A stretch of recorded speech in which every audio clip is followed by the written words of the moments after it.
going to take a couple minutes to let the room fill up. It's 1:01 right now. We'll start promptly at 1:03. I just want to say thank you. If we could, everybody's, this is our first Zoom group. We usually do this on GoToMeeting as a protocol. If everybody could stay on mute for the presentation, and then we'll open it up at the end for dialogue and conversation at the end. And I am just doing one quick little edit here, and we will be ready to go.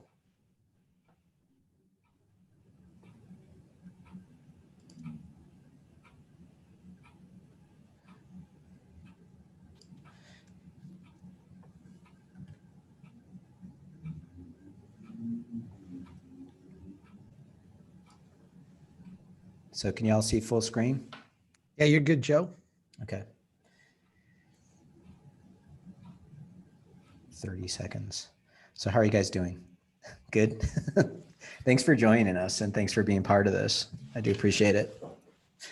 Oh, and also we're going to be recording this, just so you know, and this is a reminder for Kate to hit the record button. We're going to be recording this. This will be on our website. Anybody that wants it can take it. If anybody wants any of the PowerPoint is PDF, just let us know. And we are promptly at 3 after. So I want to thank everybody for attending. Thanks for being part of this lab. We have two special guests, two very special guests with us today. We have Catherine Carter, who's the Director of Economic Development from Kansas City, Kansas, Wyandotte County Joint Government. And my good friend Chuck Marone, from the founder of Strong Towns.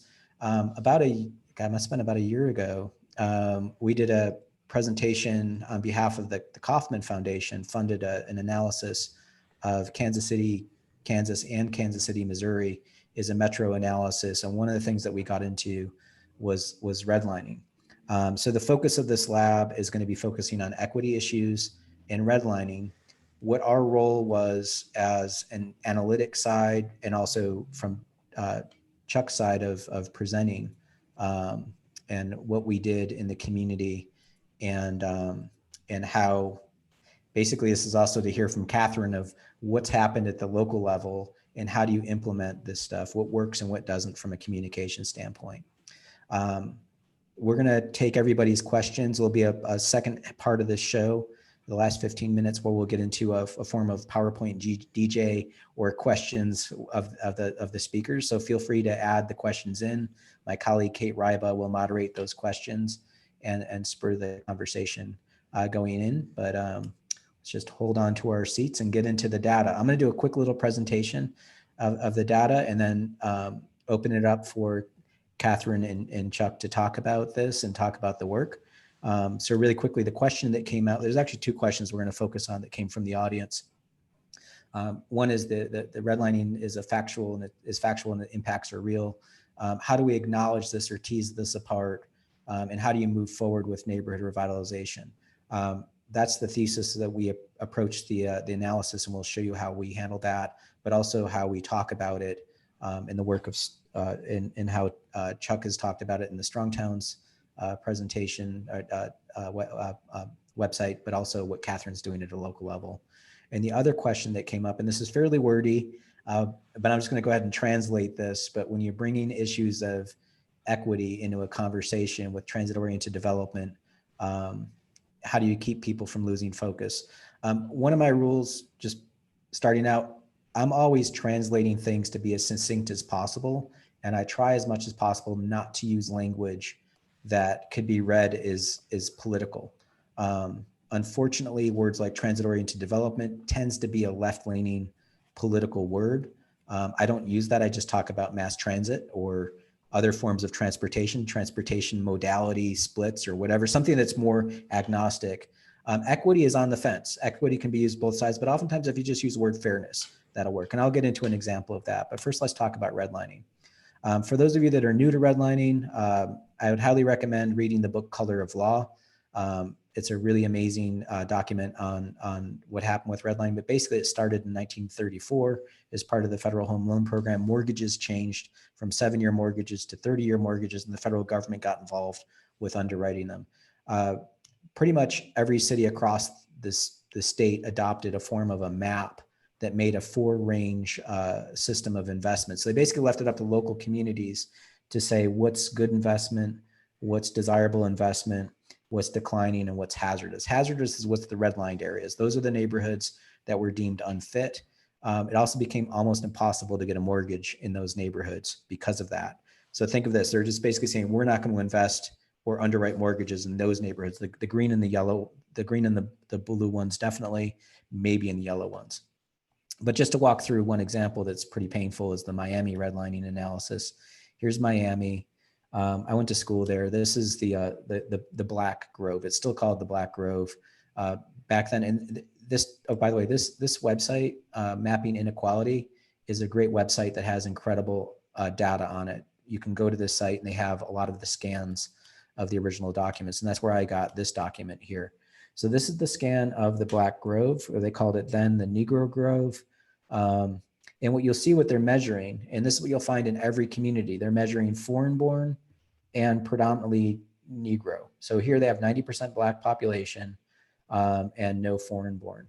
That's what determined whether or not it was considered hazardous, was your race. So it is racial to say that redlining was a racist act.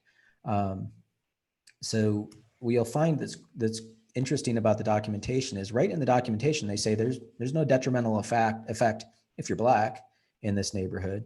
So why did you deem it hazardous? What's crazy on the data, again, be agnostic, look at the data. In the data, it's giving you truth right here that during the Depression from 1929 to 1938, value was actually going up in the neighborhood at the tune of 18% per measurement, and rents were going up as well. So let's be clear about this, that the value wasn't the problem. It was the racial issue of basically eliminating equity into the neighborhood. Equity in the form of cash equity into somebody's house as opposed to debt. Now, when we measure something like Coconut Grove or Coral Gables, which is African Americans weren't allowed to live in that part of the city because of Jim Crow laws. They did have Latino, 10%. Latino was the hazardous part. So 10% is not a big deal for them. So it's deemed good. But even in a good neighborhood, check out their numbers here. They're growing at less value than what we saw in the hazardous neighborhood in both ownership and rent. So we just went ahead and plotted a smattering of reds and greens of traditional African-American neighborhoods in red, and the green neighborhoods were predominantly white.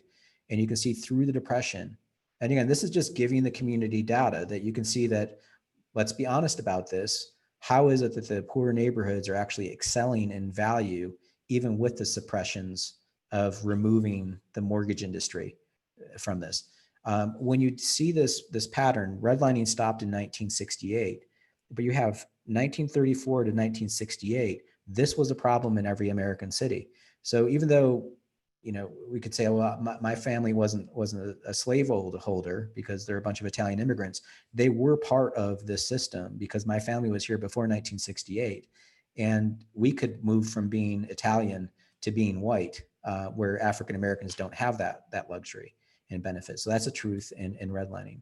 So with Kansas City, the Kansas City squared, the Kansas City, Kansas, and Kansas City, Missouri. Here's Kansas City, Kansas.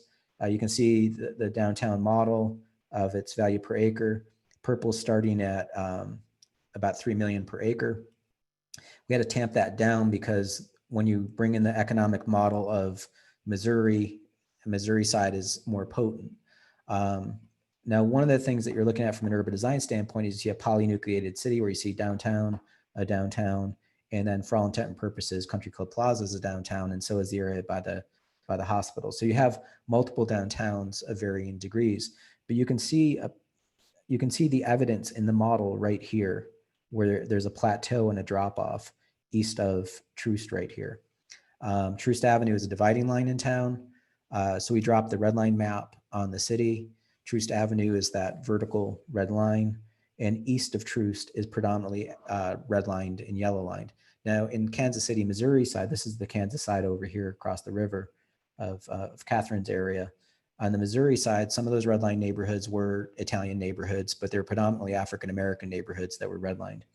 And just to show you the residual effects of this, that these And again, go into this agnostically. This is just a map. Let's lay it on and see what it shows. But also let's look at other maps. So we laid it on a racial map of the white people, black people, Hispanic, Asian, and other.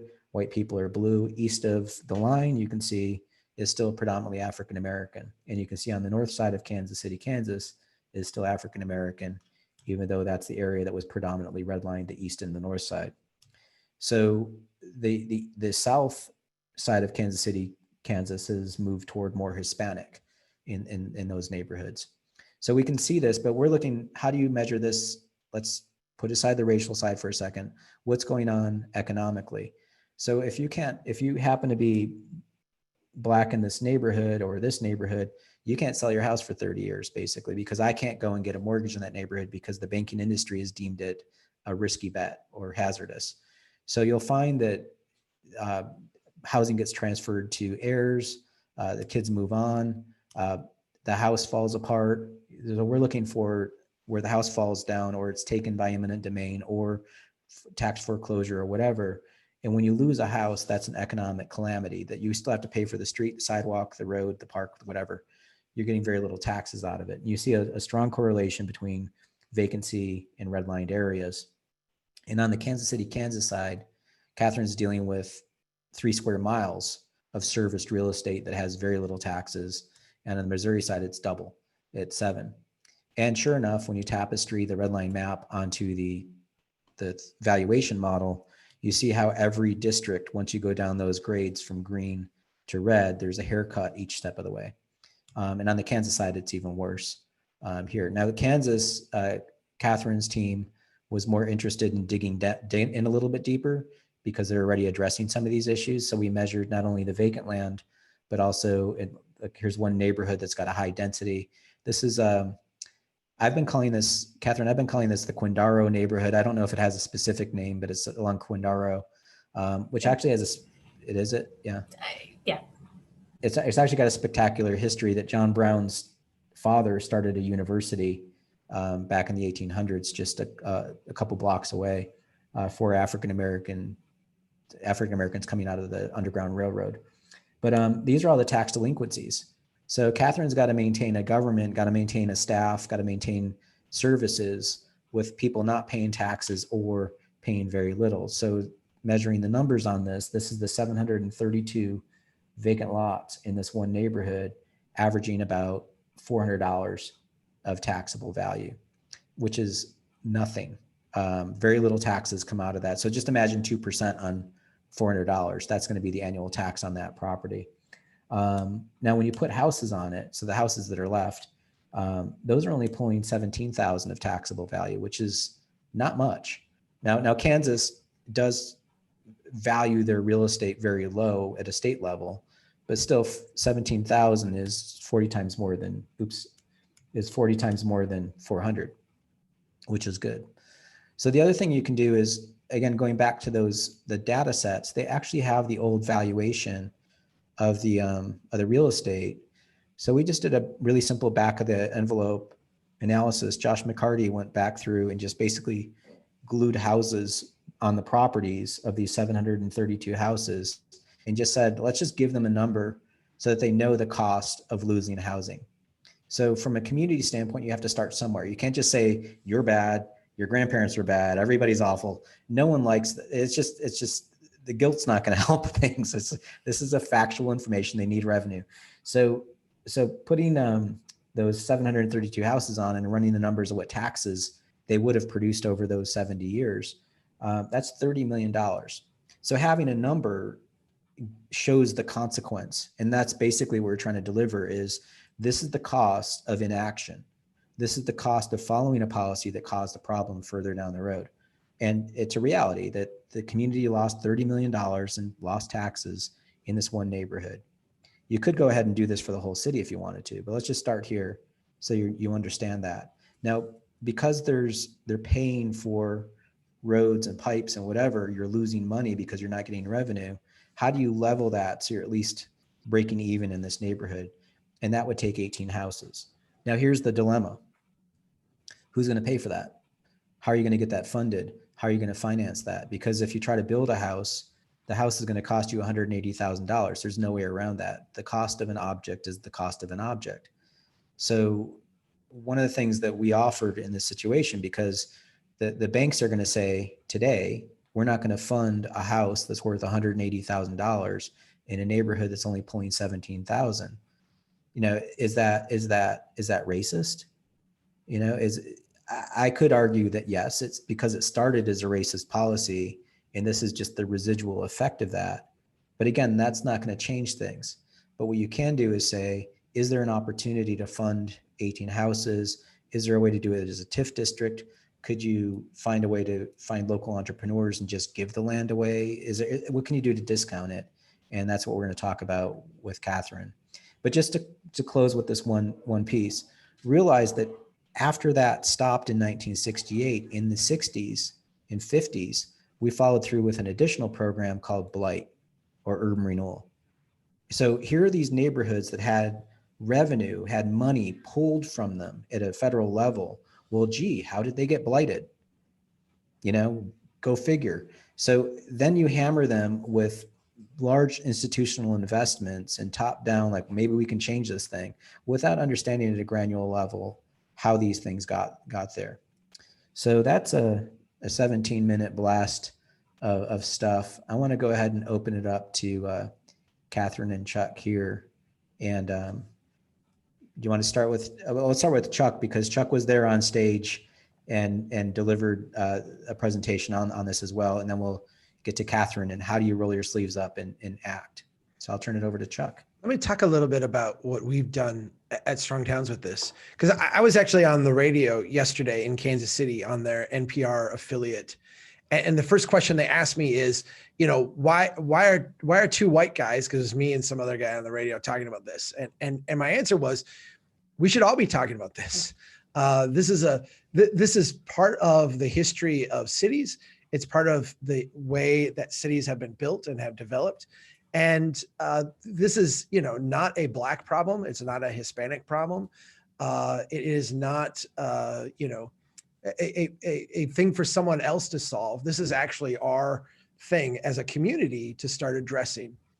When we were on stage in Kansas City, Joe, this is, you know, I've read the literature on redlining. I went to graduate school for planning, so I got a lot of this. I know the story, I know the narrative. But when I saw your data, when I saw like the effect in Kansas City, it was really stunning. I had not seen anything like that. When you put your productivity data and line that up with the redlining and all the other stuff, it creates this really compelling narrative about how we have damaged ourselves. The city of Kansas City has done immense damage to itself.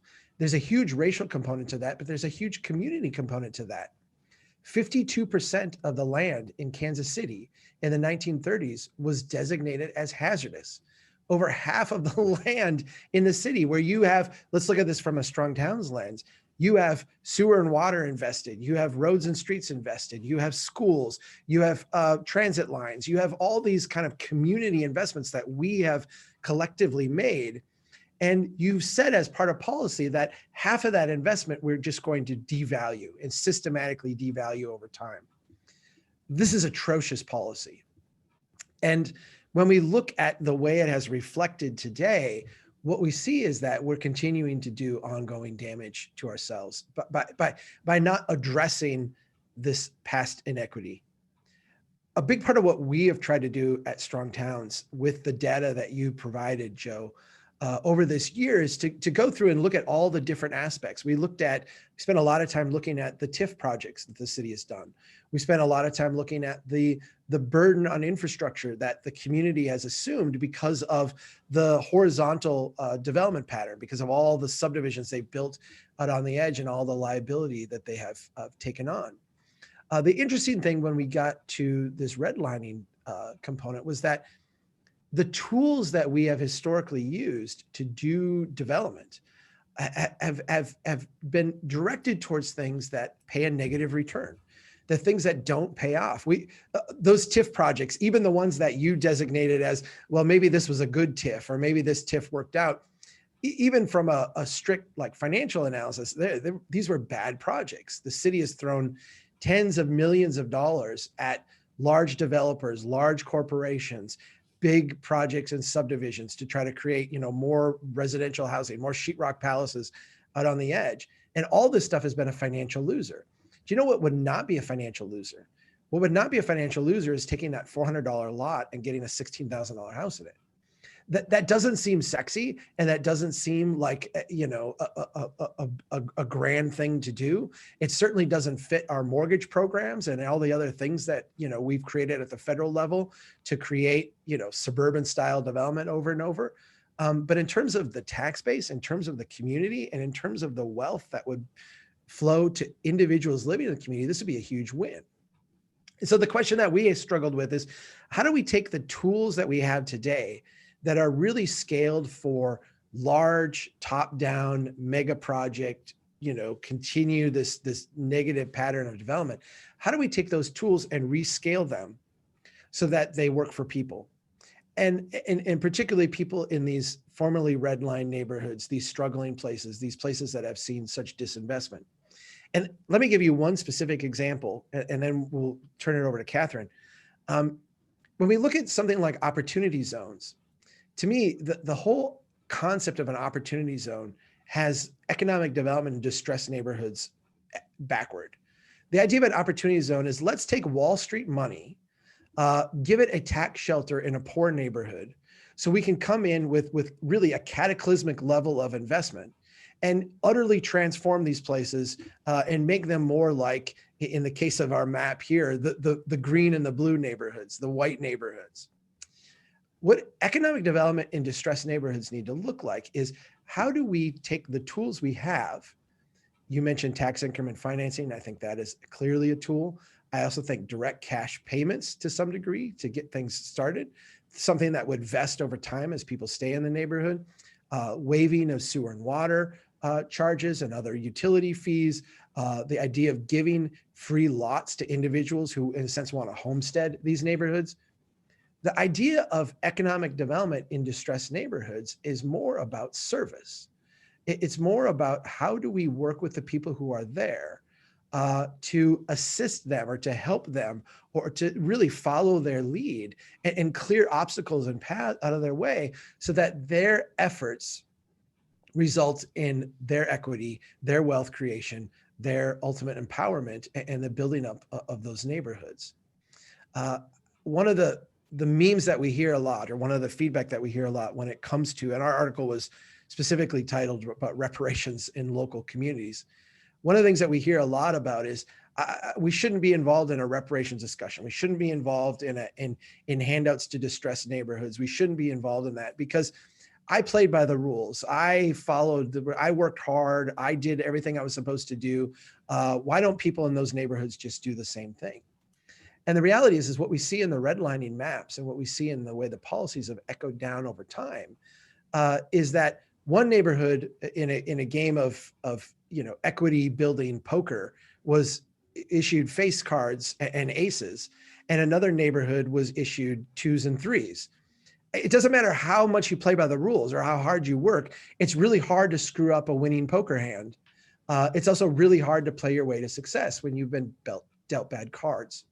What we need to do is actually go in and, as an economic development policy, one that is actually way better than any of the other economic development policies that cities are doing, invest incrementally in these distressed neighborhoods in a way that helps the people that are there create the same wealth that was created decades earlier in other neighborhoods.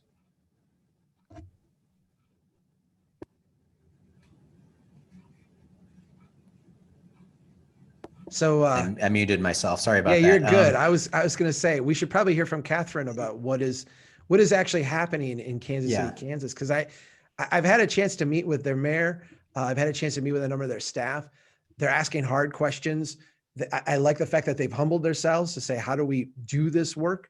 And I would love to hear, Catherine, some of the things that are going on in Kansas City, Kansas. And Catherine, if you need any slide, just let me know and I can pull some up, or if you have some, you could take over the screen. I've got a couple. If I could take over the screen here for a second. Oh, it says I cannot. Oh, you have to unshare. let me stop sharing. All right, go for it. Sorry, give me 2 seconds. Yeah, so while I'm pulling this up, thank you very much, Chuck and Joe. That is really a phenomenal way to have an introduction of kind of what we're doing on the local level. Come on, full screen. Oops, too far. Okay. So I pulled a couple data sets that we had just to kind of really drive some of this home. But one of the things that I am frequently, people frequently talk about is, okay, you're always talking about redlining. That was 80 years ago. What does that have to do with today? And this, I think, just kind of reinforces some of the graphs that Joe put up earlier. So this is north. You can see kind of this, everything that's D here, all the red is that hazardous area. And just looking at the percentage of our vacant parcels and where they're located.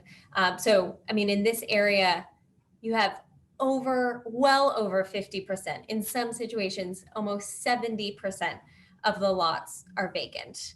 And then, as you can see as you kind of get into those areas that were kind of better bets in terms of mortgage investment, what we're really talking about here is generational wealth.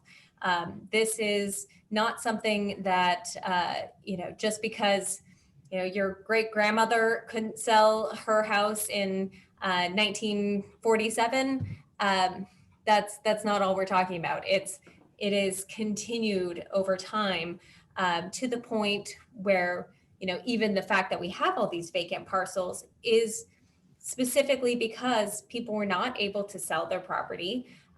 They decided to move and basically in most cases really just abandoned their lots, and eventually that turned into something where the city came in and demolished a home that was dangerous. So I think that $30 million that Joe referenced in terms of kind of what's that loss, I think that is definitely on the low end.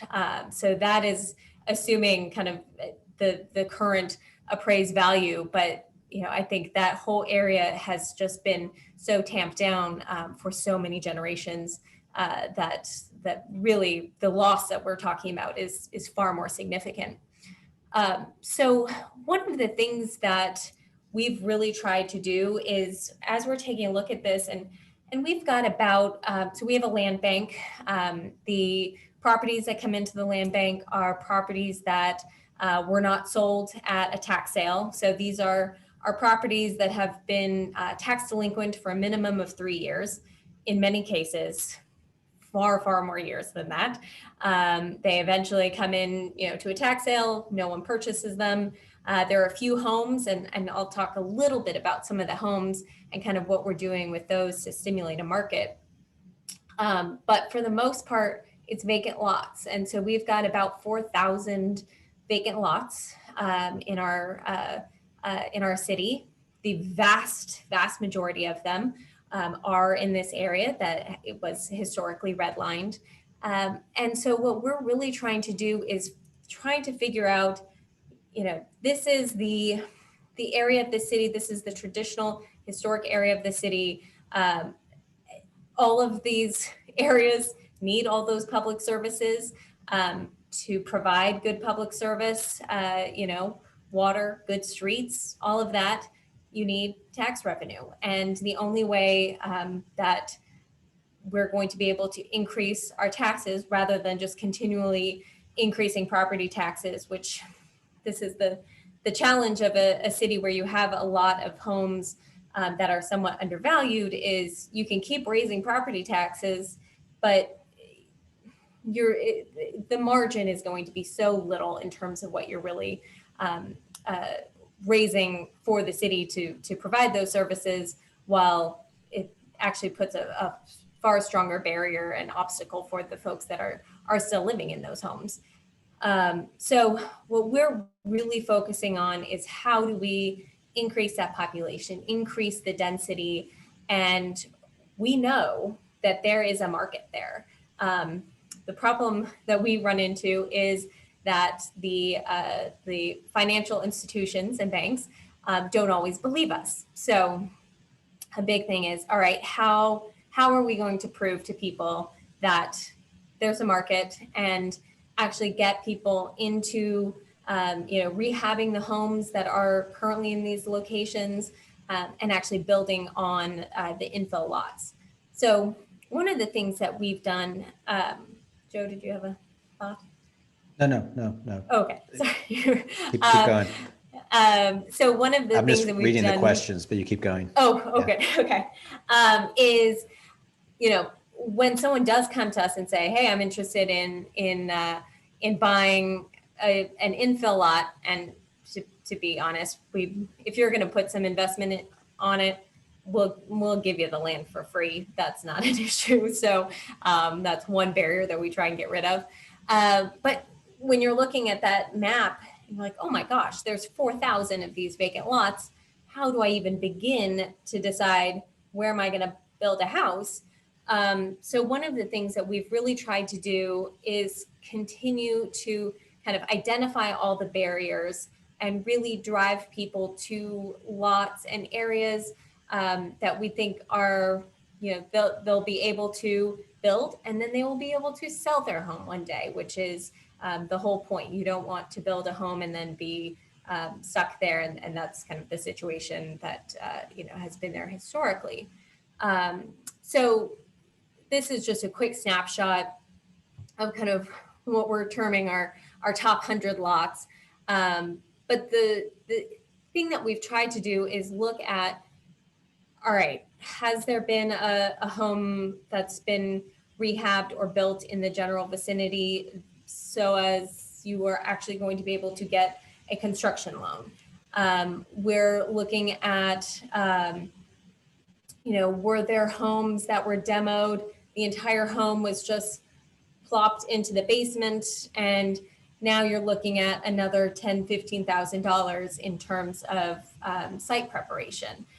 So if we can steer you to a home where we know the demo was done correctly, the sewer turnoff, I mean, all these things, seem fairly insignificant, but when you start adding them up, that's the difference between someone actually moving forward and building that home and being priced out and just deciding, I'll just go build in a subdivision. So we're really trying to figure out all those things. Another thing that we've had a number of focus groups with rehabbers in the area and really trying to hone in on what are those barriers. And a big one are the fees. Again, each fee by itself doesn't seem like that much potentially. But when you have a fee for sewer and a fee for water and a fee for, it just keeps adding up. All your permitting fees. This is an area where if we can cut off, again, a couple $1,000s, that could be the difference that actually helps someone build that house and get a family in that location. So another thing that I do want to mention, I'll be cognizant of the time here. As you can tell, I'm passionate about this and really could talk about it all day if you wanted to. So, one of the things that we have seen is homes that have been boarded. These are homes that have come to the land bank, so they have been vacant for, in some cases, a decade or more. I mean, we have some pretty rough homes, and I'm only going to show you the exterior, but if you want some really amazing before and afters, I've got them from the interiors. It's incredible. But just look at this. So these are homes that we have a rehab program. So we bring all local rehabbers. We're not dealing with giant corporations that are coming in and taking a bunch of homes and rehabbing them. I mean, if they'd be interested, I talked to them, but usually it's actually starting, again, trying to prove this market with those small local rehabbers who are saying, yeah, I can put some money into this house. So this is a house, for example, it was about $12,000 was the appraised value. And 11 months after being, 11 months of rehab, now you're looking at a house that was listed for $115,000. This has kind of rippling effects. So one, you're now providing a comp so that someone in the general vicinity can now get that. They can either get a loan to fix their roof, to do things on their home where they're living currently. Or if you're someone who wants to build, now you actually have an opportunity to show, hey, yes, a lot of these homes, supposedly are worth $30,000-$40,000, but they don't have to be. I can build a house that's $100,000+ and there is a market, and you, bank, should give me a loan for that. So just a couple others to just show, what this kind of does. Another factor we've seen is we've kind of really built this stable of local rehabbers, and now we're about 2 years into, a little over 2 years into this rehab program, and now we're finding, partially because we don't have that many homes left to rehab, but now our rehabbers are like, okay, well, heck, I'll try my hand at actually building a new home. And so we're really kind of seeing this, looking again at this local level, trying to see how we can get the folks who live here, invested more in what's around. So that's kind of high level, kind of what we're trying to do here, but a lot, can be summed up. We're really trying to, improve the stability of neighborhoods and show that everyone that this is a place where you want to be, you can build, and you can be successful doing so. Well, thanks, Catherine. And thanks, Chuck, for acknowledging something I should have mentioned right out the door. Yes, the three of us are white. This has been a predominantly African-American punitive policy. But what we're showing is this is an obligation and responsibility that we all have to understand the market dynamics and forces and ripple effects that have been caused generations ago that are still here today.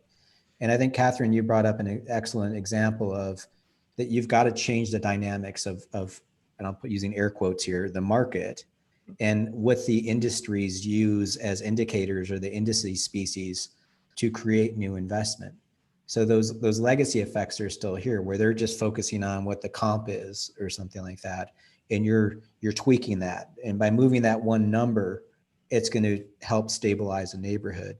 One of the questions that came up in the comment that I want to maybe kick around for the three of us is, the thing that we all hear about, which is, oh, you're causing gentrification. By bringing a neighborhood up, what does that do? Now, I'll start with my softball that, oftentimes these neighborhoods are in such disrepair. You got to do something to stabilize it. But secondly, you can do other things. You could maybe do a tax increment for folks that are currently there, where you freeze their tax bill so their taxes don't rise up at a higher level. And then, that's just something you could either do as a transaction later in the future. If they ever sell their house, you can recoup then, or just don't even bother and just wait for values to change when you get a reassessment when somebody sells their house. It's up to you, the community. In California, that's basically how Prop 13 works, which is your suppressed value until you sell. There's a whole lot of argument for inequity there, where somebody may be wealthy with a suppressed value in their real estate just because they happen to live there forever. But anyway, I'm just going to throw that pitch. How would you handle gentrification and the conversation around that? I don't know how I want to start this.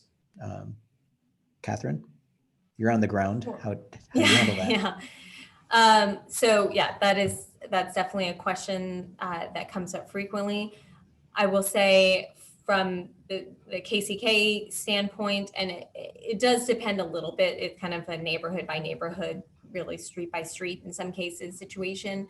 But we are very far away from that being a real issue, in my opinion. I think we are ready, and we are a small enough city, we're about 150,000 people, that we can be fairly nimble.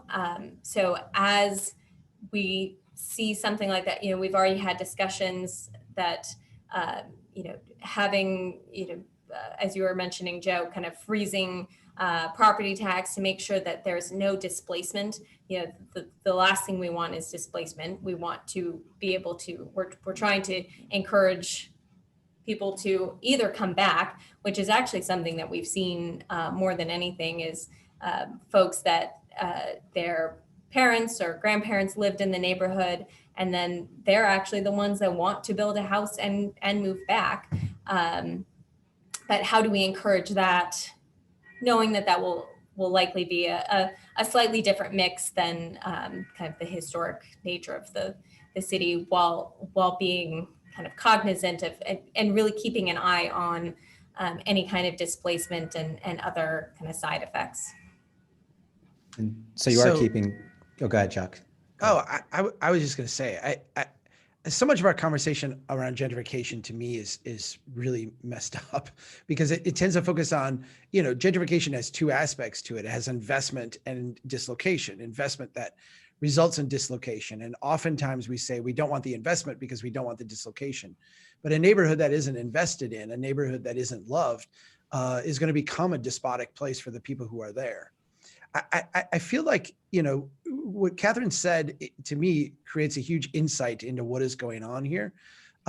Catherine, you talked a little bit about the finance and how the finance has a difficult time scaling to this neighborhood. Part of what you struggle to do is show that you can justify valuation so that major US banks will give loans here. And the reality is that a local banking structure, a banking structure that was more focused locally, that more understand the local nuance. Sometimes you're talking about financing homes that are less value than truck that you would finance. You're literally talking about payments that could be financed over 7 years or 10 years and wind up to be lower than people are paying in rent. And so I'm going to go back to the 1930s and the Homeowners Loan Corporation. We as a country tried to keep people in their homes and said, this is going to be a really great thing for people. We'll create this big program. We'll create a secondary market. We'll lower interest rates. We'll lower down payments, and we'll make housing more affordable for people. And that certainly worked. It made housing affordable for a certain segment of people.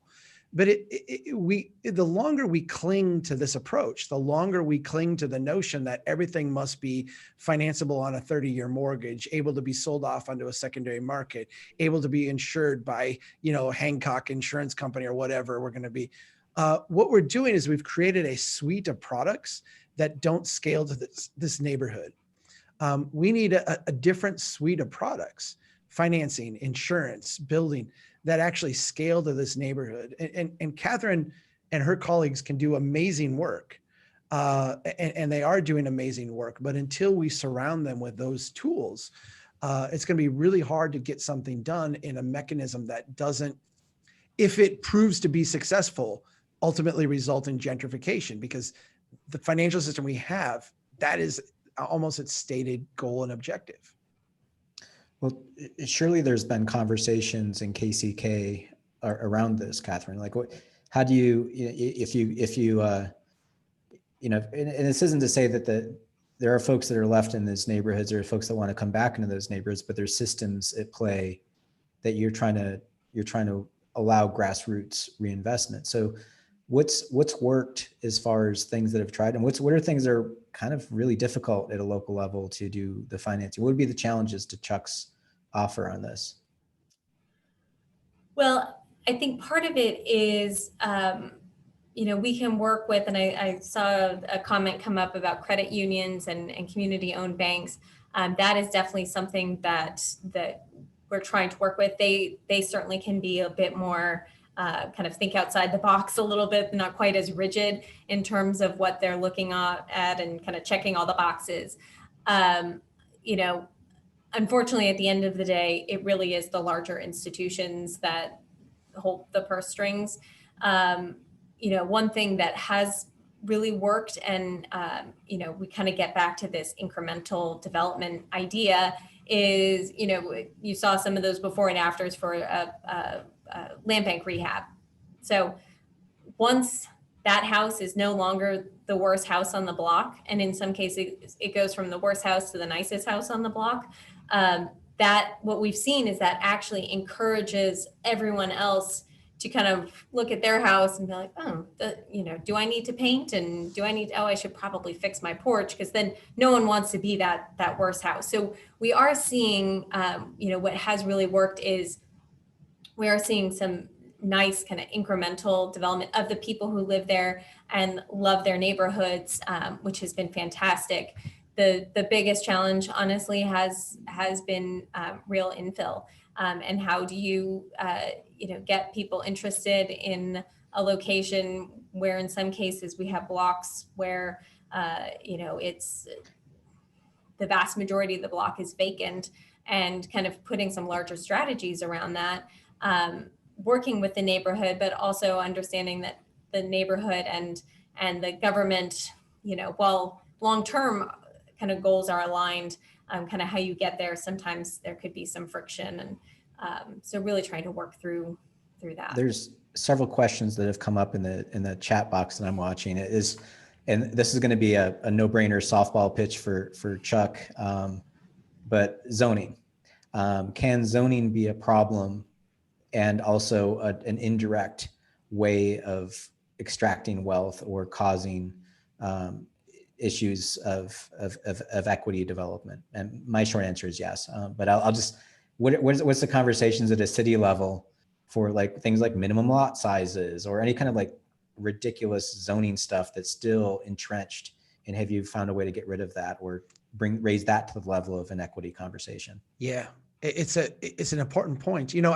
I'm afflicted with having a graduate degree in planning. So I did have a phase in my life where I believed that, every problem in humanity, whether it's curing cancer or Middle East peace, could be solved with the right zoning code. Clearly, what we have done with modern zoning is we've facilitated the kind of cookie cutter expansion of cities in greenfields. That's essentially what zoning codes today are designed to do. They're designed to set a very clear set of standards that can be replicated over and over again, create a homogeneous product that can be packaged up with other homogeneous products and sold on a secondary market, bought up by pension funds and Chinese investors and what have you. And it's a financialization of your house. If we look at neighborhoods like these, they don't fit this model. And so I think if you start at the top of the model with the financial end product, and you go all the way down to the local zoning and the way we finance the sewer and the water system and the way we do building code regulation, what have you, what you recognize is that those things don't fit this neighborhood.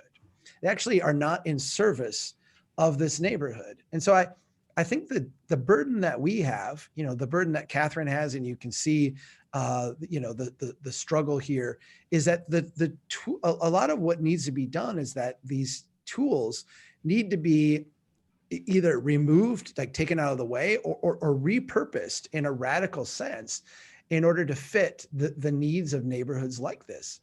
Modern zoning, with its setback requirements and its green space and its coverage limitations, is an absurdity in an affluent neighborhood. It's an absurdity in any type of urban neighborhood. But when you go to a neighborhood with large amounts of disinvestment, it switches from absurdity to offensive. And so, yeah, we need to clear these things out, repurpose them, reimagine them.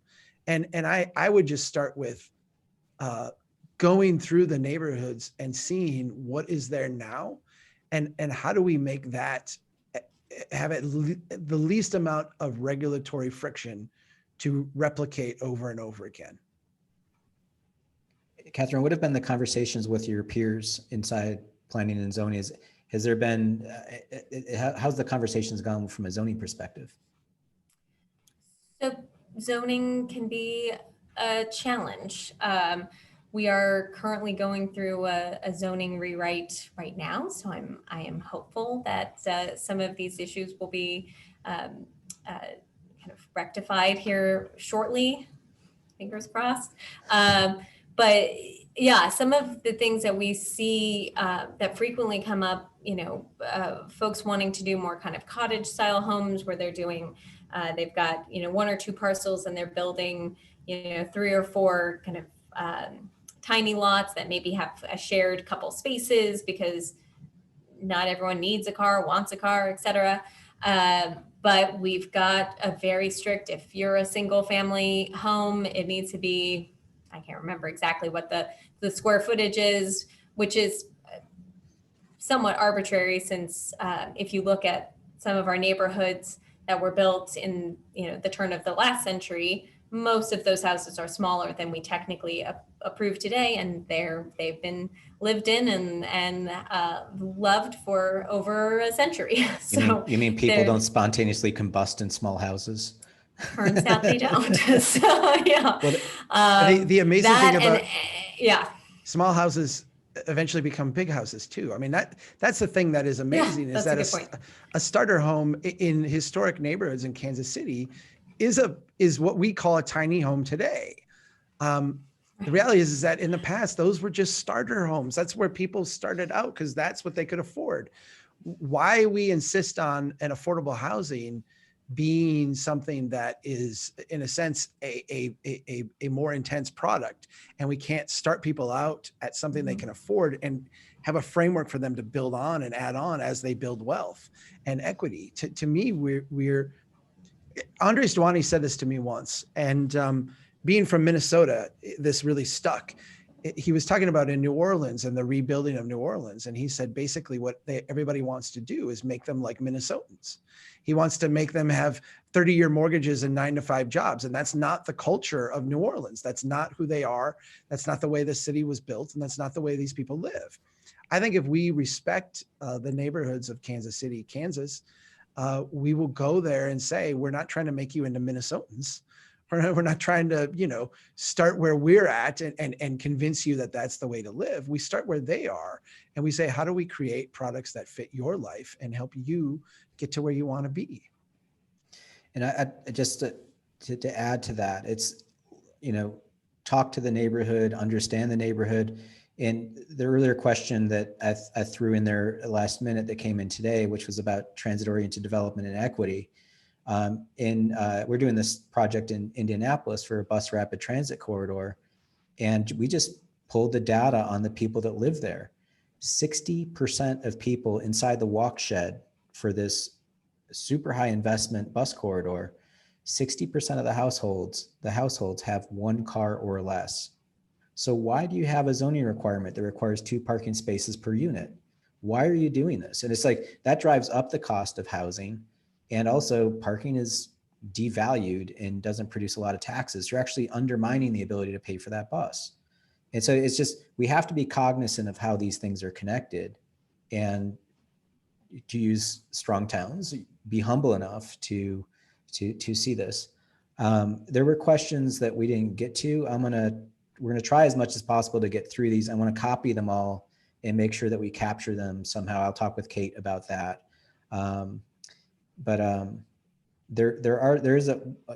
This is going to be a complex question to get to in the next 6 minutes, but Southern California, there's currently a conversation about Prop 13 and adjusting it. Unfortunately, I don't think it goes far enough. It only goes to commercial and properties to readjust those. I think when you get into the conversation about California of this, you're opening up a whole nother can of worms about Measure 50, Prop 13. There's all these other measures that affect how the cash flow happens, and that perverts the economics. At a macro level, this is connected to what we're dealing with here. And I'll just, for a plug for Catherine, what she's doing is she's trying to modify those things that affect the water flow of what goes by her at her desk. But a lot of these problems started upstream. So I think that I don't know how to phrase the question properly, but it's just, what would the two of you, just to close, what's your like the ethos of how you handle these other market dynamics that affect, and what kind of advice would you give to somebody in California that was dealing with these issues? Let me start with that, and then I'll pass it to Catherine in a way that I think maybe makes more sense locally. I made the comment today that, to someone else regarding Prop 13 in California, that I feel like every time I'm in California, everyone knows the system is messed up. It's non-responsive to who they are. It actually doesn't respond to the needs of the community, the needs of individuals, but everyone's afraid to give it up because they feel like they get a special break. That if the system were changed or fixed to be more responsive, it's a break that they wouldn't get. And the reality is we've created in California, and we see this in other places and even reflected in the Kansas City, Kansas area, just a model of distortion upon distortion upon distortion upon distortion. It's hard to look at a market and say, 60% of people can't afford housing. And then recognize that they all have to have housing. Like, how can we have a system that is so non-responsive to our needs that it would distort housing prices in that much, distort taxes in that much, distort, what is being built that much? What we really need, and I feel like this is, your statement about the problems being upstream, but also gets to what Catherine deals with on a day-to-day basis, is we need systems that are more localized. We're about to have an election, and everyone has, picked a team and has really strong feelings about their team. I have, for multiple election cycles, felt like I didn't have a team, because my team is team localization. It's team, let's try to give people more tools and more power to kind of direct and guide their own communities. And I feel like the impossible thing we're asking Catherine to do is to take a system that is designed for someone else, for someplace else, and to try to make that work in a very unique situation. So I would tell Californians, don't be afraid to localize. Don't be afraid to lose the handout that you think you're getting, or the benefit you think you're getting by Prop 13. Don't be afraid to lose that if you can exchange it for a more responsive system, one that is more localized to you and to what's going on in your neighborhood. Yeah, the only thing I would really add is, one of the challenges of local government, any government really, is that, recognizing that the whole country, the whole city, et cetera, are not experiencing the same challenges. And that can be a really difficult thing sometimes for elected officials.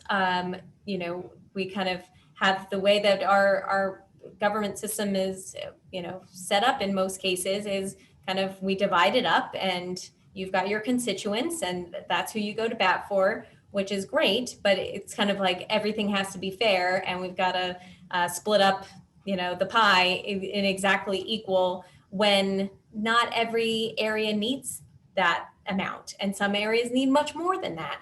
And so, I think what Chuck was saying, that being nimble and being more responsive, if there are ways, and this is a long-term kind of education for elected officials as well as neighborhoods, but if there are ways that we can actually focus some of the programs, focus some of, whether it's potentially an entire city doesn't need to freeze their property taxes, but maybe these couple neighborhoods do, because of gentrification issues. It doesn't have to be across the board the same solution for everything. And that's a good point to end on, and we're at 2:00.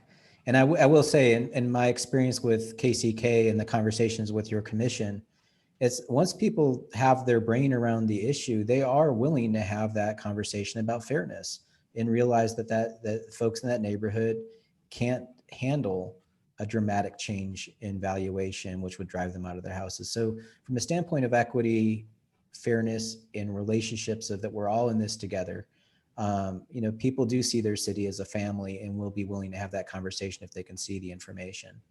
So with that, this is probably going to be our last lab for the year, because we do these on the last Thursday of every month, and we're running into Thanksgiving and the Christmas holiday. So we'll probably see you all in 2021. I want to thank everybody for attending. I want to thank our special guests, Catherine Carter and Chuck Maroon. for taking part of this. This is a great conversation. It's recorded, and we're going to close the, so I'm not going to close this Zoom until we copy everything out, so that we can have your questions, and we'll try to find a way to hang that on our website and share that.